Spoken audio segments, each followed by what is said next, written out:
Bonjour à tous, aujourd'hui on a énormément d'updates à partager. Bitcoin, joli pump, Ethereum, ultra bullish. Vous allez voir, on va rentrer dans une phase de décorrélation comme on disait. Par contre, du côté Dodge, ça distribue. On ira voir quelques setups qu'on avait évoqués il y a quelques temps. On va parler de order, enfin bref, ça pète dans tous les sens. Le wallet en ce moment, il prend des pourcentages de dingue, des sommes de dingue. Enfin bref, début de bull market vibe en gros. C'est parti.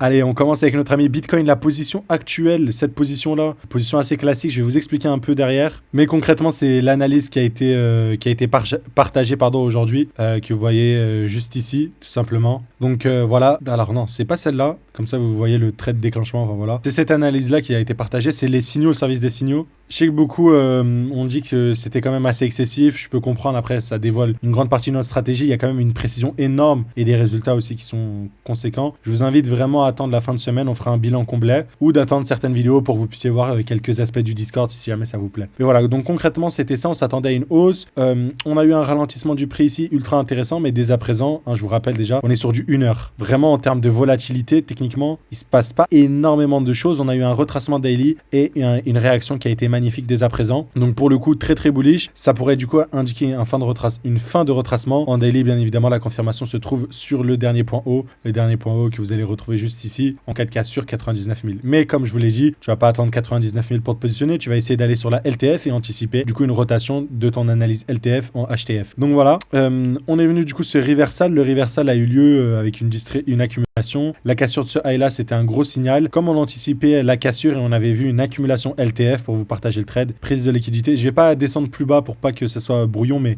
ici on avait création d'un support, liquidation à la baisse, cassure à la hausse. C'est pour ça qu'on est rentré à peu près à ce niveau-là avant la cassure 1 heure qu'on avait là, tout simplement. Donc là on est revenu stagner dans ce niveau-là et dans l'imbalance juste au-dessus et on est en train de retracer. Globalement, les retracements peuvent être sains tant qu'il reste dans ces zones-là. On peut redescendre jusqu'à 0,5, quelque chose comme ça. Ce serait pas... donc là, surtout, on a une overextension, enfin, mini overextension. Ce qu'on pourrait voir, du coup, arriver, ce serait vraiment un potentiel retracement à 0,5 en 2 heures. Après, c'est sur du 2 heures, donc il faudra faire attention, mais c'est toujours très haussier quant à Bitcoin. Par contre, ce qui est intéressant vis-à-vis de ça, c'est que là, pour le coup, on a un reversal en 1 heure qui risque de se manifester sur du daily. Et quand tu vas du côté Ethereum, c'est bien plus bullish. Setup d'accumulation que vous voyez juste ici. Encore une fois, partagez ici l'accumulation, enfin voilà. Encore une fois, dans le service des signaux, ceux qui rejoignent l'école pour apprendre l'analyse technique, vous avez aussi accès à nos signaux, bien évidemment, ça fait partie du truc. Donc bref, dans tous les cas, on a eu ce même pattern là qui s'est répété ici, très gros signal, et voilà, il suffit d'aller en daily, de voir ce qu'on a cassé. On est venu chercher ces highs là, pour moi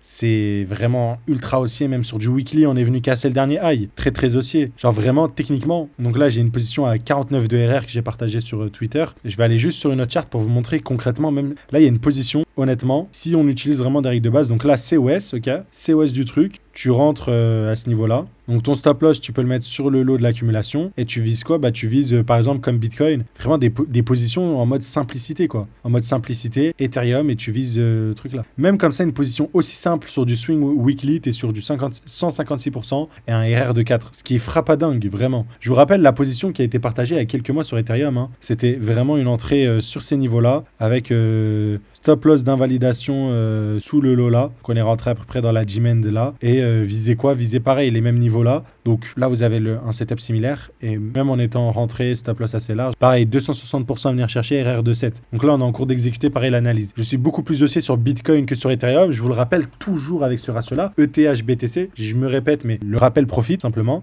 On est dans la zone où on peut avoir un reversal, quoi. C'est dans cette zone-là où faut pas se dire Ethereum c'est bearish, je vends pour Bitcoin. On est plus dans une zone où on va avoir une réaction d'Ethereum face à Bitcoin. Et pour moi, je trouve Ethereum côté fondamentaux, très sous-côté tout simplement, pour traîner tous les jours sur l'écosystème et la blockchain. Enfin, quand je dis la blockchain, c'est surtout les layers 2. Voilà. Donc, très gros signal envoyé sur du daily, belle accumulation. Voilà. Quant à la suite, je pense qu'on est haussier. Techniquement, la seule chose que je peux vous rajouter, c'est peut-être un retour dans ce bloc-là pour mitigated. En vite fait, est-ce qu'on va devoir monter un peu plus haut avant de mitigated les ordres, quoi? Pourquoi pas? Mais là, pour le coup, on peut très bien s'en aller directement avant de retracer ou directement retracer, réaccumuler, repartir. Un peu comme ce qu'on peut voir sur du Bitcoin en 2 heures. Pourquoi pas revenir dans ce qu'on appelle l'imbalance, la FVG, le gap dans le prix, quoi, avec un léger retracement, petite touche, mitigated et repartir. Donc voilà. Côté Dodge, signal partagé par un de mes élèves. Alors, faut qu'on revoie l'analyse, mais là, je l'ai vu, j'ai dit, purée, il a raison. Dodge, on est peut-être sur un top. Ça y ressemble en tout cas en weekly, avec prise de liquidité, cassure. Sur du 1 heure, pour moi, sur du 2 heures, pardon. Donc, on a une overextension de daily, ok. Donc, ça veut dire qu'en 2 daily, on a une succession intempestive de bougies. 1, 2, 3, 4, 5 bougies d'affilée. Hop, dans ce sens-là, on arrive au niveau des 0,5 de Fibo. Donc, voilà. Et les 0,5 de Fibo, ça donnerait un peu une zone comme ici, qui sera intéressante à venir retracer. Donc, peut-être un léger retracement sur ce truc-là pour partir, pour avoir la distribution finale du cycle sur des plus gros niveaux. C'est quelque chose d'envisageable, mais pour l'instant, la configuration me plaît énormément. Voilà, dans ce bloc-là, on pourrait voir du coup une chute pour récupérer, sachant que la tiers représente des EQL. Donc encore une fois, poche de liquidité. Enfin, bref, tout semble très très clean. Pour moi, je dirais invalidation en cas de cassure du niveau juste ici.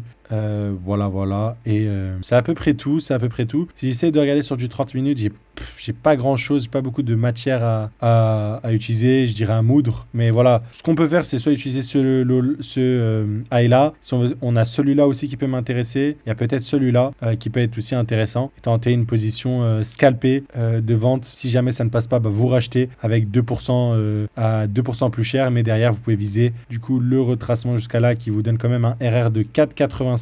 Et si on arrive jusqu'au 0,5 de Fibo, ça vous donnera un truc à RR de 8. Donc voilà, côté distributif, je partage beaucoup setup d'achat. Côté Dodge, je me calmerai un peu au vu de la structure qu'on peut observer tout simplement. Avec des mèches, aucune clôture au-dessus, prise de liquidité. Vraiment, je vous le rappelle, regardez ce high là, l'origine de l'automatic rally qui crée la tiers, vous avez vu.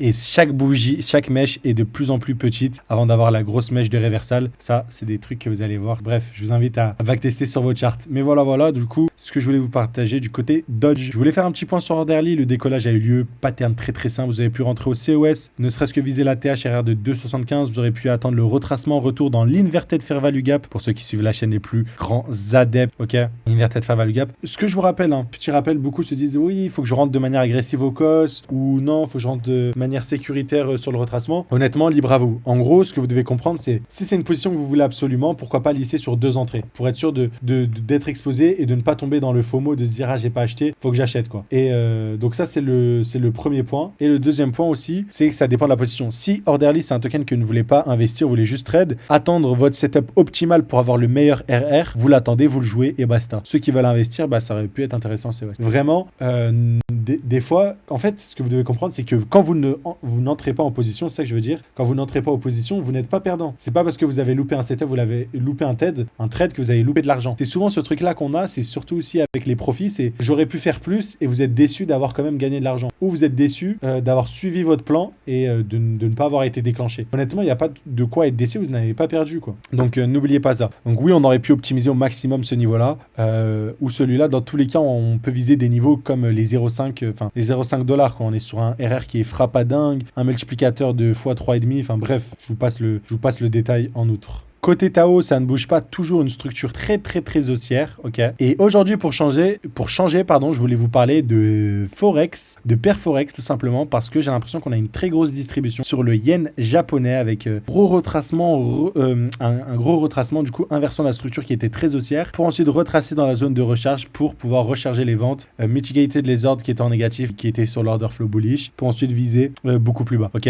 Donc les ordres qui étaient en positive, quand les demands étaient respectés, on vient les clôturer une dernière fois. Là, on a récupéré tous les sels qu'il nous fallait. Boum, pour viser bien évidemment inversement. Et voilà. Donc cette analyse, je crois que je voulais partager, mais c'est quand même ce que j'ai raconté sur Twitter. J'ai dit que c'est des positions qui me plaisent, pas dans le sens où les Japonais vont avoir une monnaie qui vaut moins que le dollar ou quoi. C'est juste qu'en fait, c'est la beauté de l'analyse technique qui me plaît dans ceci. C'est grâce à l'analyse technique et au SMC, j'arrive en avance de certaines news. Ça se trouve, on aura des news vraies négatives pour accélérer le mouvement ou des news qui disent voilà le USD JPY dump parce que ci, parce que ça. Sauf qu'en gros, gros, comme d'habitude, ils trouveront l'explication du pourquoi, du comment, que dès lors que ça se sera produit, quoi. Et pas avant. Et là, avant même que ça se produise, si jamais on a quelque chose de majeur, vous avez la possibilité d'observer concrètement, quoi. La possibilité d'observer concrètement un changement qui est majeur, parce que tous les investisseurs américains qui ont des dollars dans leur compte en banque, qui investissent au Japon, ils vont se manger un arbitrage de 17 à 20%. C'est-à-dire que si jamais la bourse japonaise ne performe pas de 17 à 20%, ils seront en négatif et ils seront même pas break-even. C'est-à-dire que si au Japon ils font genre 17% de profit, ça sera dilué dans le taux de change parce que le truc va chuter. Je vous rappelle, performance annuelle de la bourse, on est sur du 10%. Donc on est sur des tendances qui se traduisent dans la vraie vie et c'est encore une fois une preuve que les SMC peuvent vous permettre d'envisager quand même des tendances réelles avec de l'analyse technique,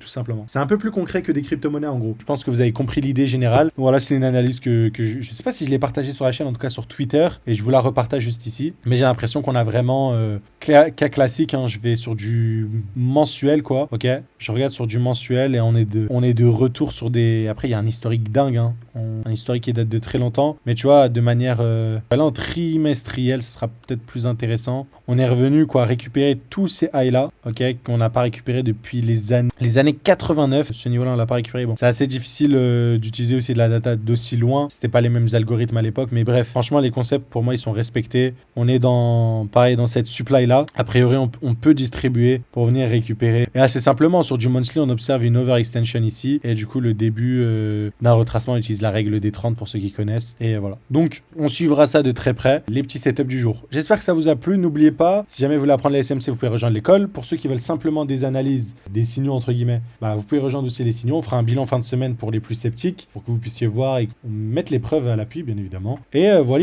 Allez, je vous souhaite tous une agréable soirée, les gars. Non, journée, pardon. Vous voyez ça à 6h30 normalement. Allez, très très vite. Ciao, ciao.